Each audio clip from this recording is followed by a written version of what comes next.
আসসালামু আলাইকুম, সবাই কেমন আছেন? আজকে আমরা চলে যাচ্ছি ভোটার আইডি কার্ড রেজিস্ট্রেশন করার জন্য। যদি আমার যাওয়ার কথা ছিল 9টা 20-এ, আমাদের দেরি হয়ে গেছে। আমাদের এক আত্মীয় মারা গেছিল। এখন বাজে 10:30। যাওয়ার আগে কিছু কাগজ আছে, এগুলো ফটোকপি করে নিয়ে যেতে হবে।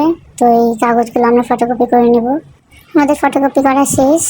এখন আমরা রওনা দেব আমাদের মূল গন্তব্যে। আমরা চলে এসেছি আমাদের মূল গন্তব্যে। কি বলবো, এত পরিমাণ মানুষ আর এত ভিড়, কি বলবো, কিছু বলার নাই। যদিও এত ভিড়ের মধ্যে আমাদের কাজ সম্পন্ন করা লাগবে, নাইলে তো বাংলাদেশ আমাকে জায়গা দিবে না। এতদিন ছিলাম রোহিঙ্গা, এখন বাংলাদেশের নাগরিক হইতে যাচ্ছি, তো একটু প্যারা তো নিতেই হবে, এটা স্বাভাবিক। প্রায় 1 ঘন্টা খুঁজলাম, আমি যার কাছে আর কি রেজিস্ট্রেশন ফর্মটা নিব তারই খুঁজে পাচ্ছিলাম না। অবশেষে তারে খুঁজে পাইছি। অবশেষে ফর্মটা নিয়ে মাকে ধরাই দিলাম, মা ফর্মটা পূরণ করে দিল। এরপর আমরা চলে গেলাম ছবি তোলার জন্য আর ফিঙ্গারপ্রিন্ট দেওয়ার জন্য।